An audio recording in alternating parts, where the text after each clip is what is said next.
नमस्कार दोस्तों, आज हमारे बीच में आए हुए हैं मृदुल कृष्ण व्यास जी महाराज जी। आपका स्वागत है महाराज जी हमारे चैनल पे। जय श्री राम। जय श्री। आज का प्रश्न हमारा गुरु जी ये रहेगा कि ये कलयुग चल रहा है, कलयुग के अंदर हमें कैसे क्या काम करने चाहिए कि जिससे हमें धन की प्राप्ति हो, धन लाभ हो। कुछ उपाय बताइए हमें। श्री राधे राधे। सभी श्रोताओं को और सभी भक्तों को दास मृदुल कृष्ण व्यास का प्यार भरा राधे राधे।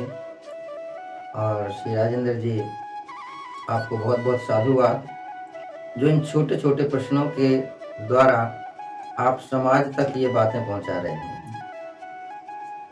क्योंकि आज जीवन का उद्देश्य ही केवल जीव ने, मनुष्य ने धन को समझ लिया। रिश्तों की पहचान भी केवल धन से हो गई। फिर भी आपने देखा होगा प्राचीन समय में कुछ वर्ष पूर्व, ज्यादा पीछे मत जाइए, कुछ वर्ष पूर्व घर में सुख, समृद्धि और शांति जी। आदमी कम कमाता था लेकिन घर में सुख भी था, समृद्धि भी थी और शांति भी थी। आदमी एक कमा रहा है, एक बरकत कर रहा था। आज वो चीज गायब हो गई जी। आज हम क्या करते हैं कि लोगों को कहते हैं कि महंगाई बढ़ गई, जबकि महंगाई बढ़ी नहीं। गुरुजी इसमें थोड़ा सा मैं रोकूंगा। और ऐसा क्यों ना हो, क्योंकि देखिए पता है क्या होता है, आजकल हम लोग कहते हैं ना कि हम अपने दुखों से कम दुखी हैं, सामने वाला के सुखों से ज्यादा दुखी। बिल्कुल, मैं उसी बात इसको अपन दूसरे रूप से देखते हैं तो दुखी हम इसे नहीं कह सकते। हम इसे इस तरह से कहते हैं कि सामने वाला के पास अगर कोई चीज मान गाड़ी है तो हमारे पास भी गाड़ी होनी चाहिए। तो हम इसी प्रतिस्पर्धा में आगे बढ़ते हुए हम चाहते हैं कि हमारे पास, हमें लगता है कि हमें कि हमारे पास धन कम है, जिससे वो चीजें हम ले नहीं पाए। सामने वाला भी तो काम कर रहा है, हम भी तो काम कर रहे हैं। तो ऐसा क्या कारण है कि जिससे उसके पास धन का लाभ हो रहा है, हमारे पास कम होता है? हाँ, अब उसी बात पर मैं आ रहा था। जी जी जी। और वही मैं आपको बताना चाह रहा हूँ जी जी कि इस बात का कहो तो आपने हमारे ठाकुर जी ने गीता में क्या दिया था जी। ये द्वापर में ही उसका उत्तर दे दिया था कि उनको पता था कि कलयुग आएगा तो ये होगा जी। तो भगवान ने गीता में जब अर्जुन को उपदेश दिया था तो कहा था कि अर्जुन, जब प्राणी कर्म करता है, यानी कि तुम मंदिर गए तो आप भगवान से कहते हो हम इतने दिन से मंदिर आ रहे हैं, हमारी इच्छा पूर्ण क्यों नहीं हुई? यानी आपने अपने कर्म को जोड़ दिया कि भैया मैं तो भगवान को दिखा दिया कि मैं इतने दिन से आ रहा हूँ। तो कर्म, और भगवान ने कहा कर्मण्यवाद का रस्ते माँ फलेशु कदाचन, तुम कर्म करो बाकी मेरे ऊपर छोड़ दो। अब आपका प्रश्न है कि घर में धन का लाभ कैसे हो जी, घर में सुख और समृद्धि कैसे आए? बिल्कुल बिल्कुल। और उसी प्रश्न से संबंधित मैं आपको जो उत्तर दे रहा हूँ, और ये प्रमाणिक है जी। पहले कम कमाते थे, बंदी मुट्ठी लाख की और खुल जाए तो खाक। बिल्कुल बिल्कुल। पहले 4 भाई भी थे तो चारों एकत्र रहते थे। बिल्कुल। आज तो इकलौता पुत्र और माता पिता साथ में, बस शादी होने के बाद में वो भी अलग, क्योंकि माता पिता को भी शायद अच्छा नहीं लगता कि मेरा बेटा मेरे संग रह रहा है। उनको भी थोड़ी आजादी से जीने की आदत पड़ गई, या संतान को माता पिता कुछ कहते हैं तो वो खल जाती है बात। तो वही चीज सबसे पहले, कारोबार कहाँ से हमारा आगे बढ़े, पहला नियम, हमारी लक्ष्मी जी प्रसन्न रहती हैं कब? जब घर में सुख और समृद्धि होती है, पहली बात। दूसरी बात, घर में हमारी चाहे माँ है, बहन है, बीवी है, जब हम शादी करके एक औरत को लेके आते हैं हमारे घर में तो क्या कहते हैं कि घर की लक्ष्मी लाई है, घर की लक्ष्मी आई है। और उसके बाद शादी के कुछ दिन ही पश्चात क्या देखते हैं कि साहब आप नौकरी करते हो, बॉस से थोड़ा झगड़ा हो गया, रास्ते में किसी से कुछ कहा सुनी हो गई, तो वहां आपका बस नहीं चला, आपने वहां कुछ नहीं कहा, वो सारा गुस्सा घर पर आकर के अपने माँ को, अपनी बहन को, या अपनी बीवी को, अपने बच्चों को, वो सारा गुस्सा वहां उतरा, क्योंकि वहां आपके पेश नहीं चले। लक्ष्मी जी कहती हैं कि जहां मेरा सम्मान होगा वहां मैं आऊंगी, और वहां निश्चित तौर से मेरा वास होगा। अब घर में क्या है कि 24 घंटे कलह हो रहा है, घर में किसी प्रकार का कोई कष्ट है तो भी हमारे मन स्थिर नहीं है। सबसे पहली बात कि हम कोई भी कार्य करें, मैं मान लो एक दिवाली का मैं आपको प्रमाण देता हूँ। हम दिवाली पे पूजन करते हैं तो किसका करते हैं? गणपति जी और लक्ष्मी जी का। जी। तो गणपति जी कौन है? अभी तो हम पूजन कर रहे हैं, लेकिन हमको ये नहीं पता कि गणेश जी का और लक्ष्मी जी का पूजन किया क्यों जाता है। अब ये उसी धन से संबंधित है। प्राचीन समय में जब हमने अपने घर में पूजन होते देखा तो हम देखते थे हमारे दादाजी, हमारे पिताजी, हमारे माताजी, हमारे घर वाले जब दीपावली का पूजन करे तो वहां पर ना विष्णु जी की प्रतिमा जरूर रखी जाती थी। क्यों? क्योंकि लक्ष्मी जी धर्म पत्नी है हमारे ठाकुर जी, विष्णु भगवान की धर्म पत्नी है। और वो जब दीपावली जो 10 दिन पहले आती है देवउठनी एकादशी से, तो भगवान उस समय शयन में होते हैं, 10 दिन बाद उनको जागना होता है। पहली बात तो ये प्रमाणिक बात बता रहा हूँ, शास्त्र में कोई ढूंढेगा तो शायद मिले ना मिले ये बात, परंतु ये हम अपने दिमाग से भी जब सोच करके चलते हैं तो क्यों नहीं रुक रही। आज के समय में कमा ज्यादा रहे हैं लेकिन घर में रुक नहीं रहा। पहले कमाते कम थे लेकिन उसमें से भी बचा करके दिखा देते थे। तो पहले ये छोटे छोटे नियम, भगवान कहते हैं कि मेरा मान भले टल जाए पर भगत का मान ना टलते देखा। भगत के लिए तो मैं जो चाहूं जो कर जाऊं। तो 10 दिन के बाद में भगवान नारायण देवउठनी एकादशी के दिन जागते हैं। तो उस समय माँ लक्ष्मी जब 10 दिन पहले आपका भ्रमण कर रही हैं तो उस समय देखते हैं कि किसके साथ मेरा पूजन हो रहा है। क्योंकि शास्त्रों में जो लिखा है कि कभी भी स्त्री को अकेले कहीं नहीं जाना चाहिए, और जब वचन भरवाते हैं तभी ये वचन में भी आता है विवाह के समय पे। तो उस समय 10 दिन पहले जब माँ लक्ष्मी फेरा डालने आती हैं दीपावली वाले दिन, कहाँ कहाँ मेरा पूजन किसके साथ हो रहा है, तो गणपति को साथ लेकर के चलती हैं, क्योंकि गणपति महाराज को वो अपना सपुत्र मान रहे हैं। पहला कारण। अब दीपावली का पूजन क्यों है? क्योंकि कोई तो राम जी की उससे जोड़ते हैं इनको कि राम जी जब वनवास से आए थे तो अयोध्या में खुशियां छा गई, दीप जले, तो उसकी खुशी में दीपावली मनाते हैं। तो कई कारण हैं जो आज हम उनको नहीं देख पा रहे हैं। हम तो केवल इतने, हमारे माता पिता ने ऐसा किया, हम भी करे जा रहे हैं। सामने वाला ऐसा पूजा कर रहा है तो ये करके हम देखते हैं। अब कई जगह हमने देखा कि आजकल नई नई रिवाजें चल गई हैं, नई नई अपने पूजा भी डिजिटल तरीके से हो रही है। पहले ब्राह्मण को बुला करके घर पूजा कराई जाती थी, और ब्राह्मण वाक्य जनार्दना, तो ब्राह्मण जब अपने मुख से मंत्रों का उच्चारण करते हैं तो महादेव प्रसन्न रहते हैं। और लक्ष्मी का वासा सबसे पहले तो कारोबार में बरकत। एक ही चीज मैं बता देता हूँ, ये हम अपना खुद का प्रैक्टिकल भी कह सकते हैं, आप अपने जीवन में खुद करके देख लीजिए। कल को तुम्हारे जीवन में जब लाभ होगा तो तुम भी 10 बंदों से कह सकते हो, तुम भी 10 भक्तों से कह सकते हो, तुम भी जहां भी जाओगे उसको कहोगे भैया मैंने इसको किया तो मेरे घर में लाभ हुआ। सही बात है। तो यही हमारे जीवन का सबसे पहला उद्देश्य तो यह है कि जब भी हम दीपावली वाले दिन पूजन करें तो नारायण की फोटो हमारे साथ जरूर होनी चाहिए।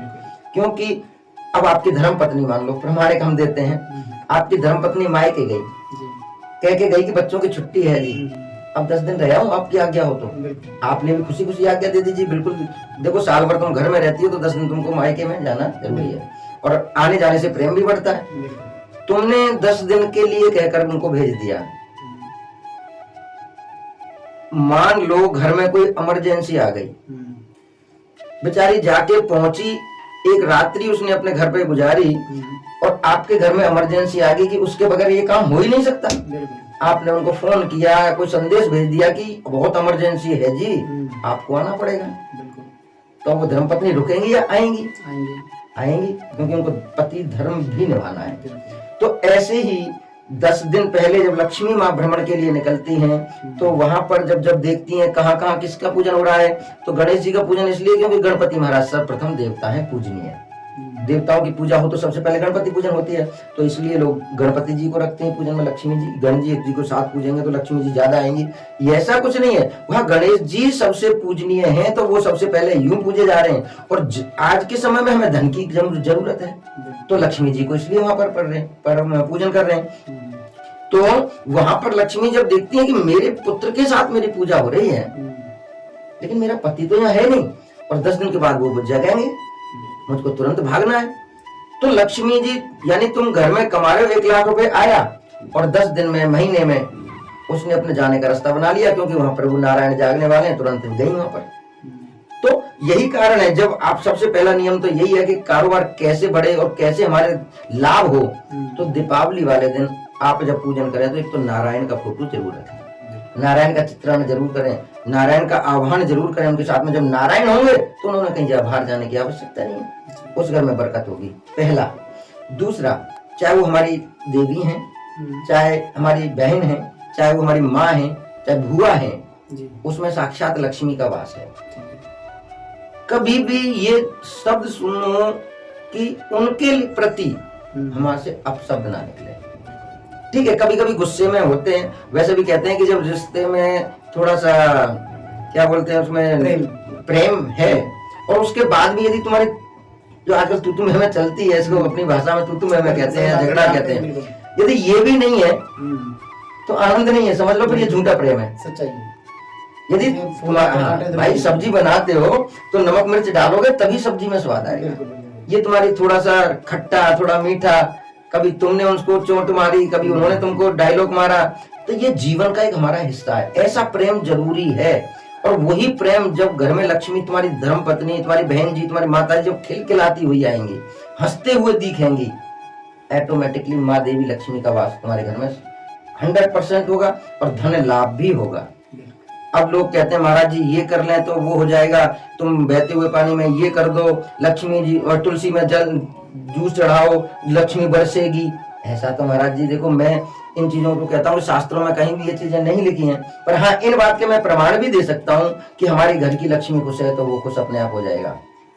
क्योंकि नैनम छिंदंती शस्त्राणी नैनम दहाती पावका, भगवान कहाँ है? आत्मा में। आत्मा ना मरती है, ना गलती है, ना जलती है, और आत्मा सो परमात्मा। हमारे ब्रज में कहा जाता है कि आत्मा सो परमात्मा, परमात्मा सो परम गति। आत्मा में ही जब परमात्मा के दर्शन आप कर लोगे तो तुम्हें दर दर भटकने की आवश्यकता नहीं पड़ेगी।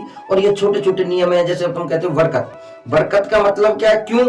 पहले आपने देखा होगा, अपनी माता जी को देखा होगा, अपनी दादी माँ को देखा हो, शायद दोनों समय जब मिलते थे तो घर की चौखट पर दीपक जला के रखते थे, तुलसी माँ के सामने दीपक जला के रखते थे।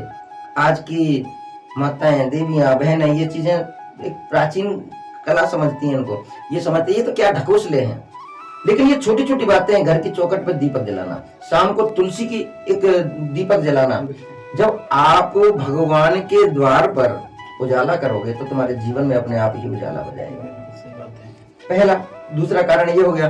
तीसरा, अब और मैं और इससे भी बेटर बताता हूं कि जब जब हमें घर में सुख और समृद्धि की जरूरत होती है, उसी समय कुछ जो ये तामसिक देव हैं, ये जो देव जिसको हम दैत्य भी कहते हैं, राक्षस भी कहते हैं, पहले जब हम दीपक चौखट पर जला करके रखते थे तो वहां पर देव वास होता था। घर के दरवाजे पर हमेशा तुलसी मिला करती थी। आज पहले जब आपने भी देखा होगा घर में जब घुसते थे तो दरवाजे पर जूता चप्पल उतार करके अंदर घुसना, हाथ पैर धोकर के घुसते थे। आजकल उन्हीं जूता चप्पलों को तुम चौराहे पार कर रहे हो पहन करके। चौराहों पर मिट्टी लगती है, कितनी प्रकार की, उनमें कौन कौन क्या क्या करके चौराहों पर आजकल तो टूना फूना टोटका, आजकल कुछ चमत्कारी को नमस्कारी है। आजकल तो कहते हैं भैया तू मेरी शरण में फलाना अपना उतारा करके चौराहे पे रख दे, है, और या फलाना। अब वो चीजें तुम्हारे जब पैर से टकरा रही हैं और पैरों में वो मिट्टी लग करके घर में तुम उन जूताओं को पहन के अंदर घुस रहे हो, तो वो जो बाहर की शक्तियां हैं वो तुम्हारे घर के अंदर प्रवेश कर रही हैं, वो कलह करा रही हैं। और जिस घर में कलह है वहां तो भैया अलक्ष्मी का वास होगा, राजेंद्र जी। और बिल्कुल, और जब कभी भी अपने घर पर जूते कभी भी द्वार पर ना रखें, झाड़ू कभी घर में खड़ी ना रखें, देवियों को कभी भी अपशब्द या गालियां दे करके, जो एक घर में कई जगह वातावरण हम देखते हैं, वो हमारे मुख से ना निकले। हाँ, कुछ समझाना है बड़े प्यार से, तो उस घर में लक्ष्मी जी जरूर आएंगी। और ये आप अपना खुद भी प्रैक्टिकल करके देखेंगे तो कहोगे कि हाँ, 10 जन से कहोगे कि हाँ जी बिल्कुल ये चीज है। ये छोटे छोटे ही नियम हैं जो आज हम अपनी सनातन संस्कृति को भूलते हुए जा रहे हैं। और इस संस्कृति को यदि हम अपनाते हैं, हमने अपने बुजुर्गों को देखा उस संस्कृति को अपनाते हुए, तो आज देखो हम ये नहीं कहते हैं कि हर घर में कुछ ना कुछ है, लेकिन फिर भी जब चारों तरफ देखते हैं और हम इन नियमों पे आज चल भी रहे हैं तो श्री जी की कृपा है, बहुत आनंद ही आनंद हो रहा है। चलिए गुरु जी, आपसे मिलकर बहुत अच्छा लगा, बहुत बहुत धन्यवाद, आप पधारे हमारे स्टूडियो में। तो दोस्तों, आपके भी अगर कोई सवाल हो तो हमें कमेंट के द्वारा पूछ सकते हैं। हमारे गुरु जी उनका सवाल होगा, जरूर आपको जवाब देंगे। किसी भी तरह का कोई भी सवाल हो तो जरूर आप पूछ सकते हैं। बिल्कुल राधे राधे बिल्कुल। गुरु। जय श्री राधे राधे। और सभी से अनुरोध है कि इस वीडियो को ज्यादा से ज्यादा शेयर करें, जिससे कि ये छोटी छोटी जानकारियां आप तक पहुंच सकें, क्योंकि हमारे राजेंद्र जी का भी एक ही है कि ये छोटे छोटे सवाल जो हैं कि घर घर तक जन जन तक पहुंचे हैं, तो हमारी जो संस्कृति लुप्त होती जा रही है वो थोड़ा उभर करके आए। तो आपके कोई भी सवाल हो जरूर कमेंट बॉक्स में जाकर के आप कमेंट कीजिए और शेयर करके इसको आगे बढ़ाओ, जिससे कि ये छोटी छोटी बातें घर घर तक पहुंच सके। सभी को बहुत बहुत राधे राधे, बहुत बहुत साधुवाद।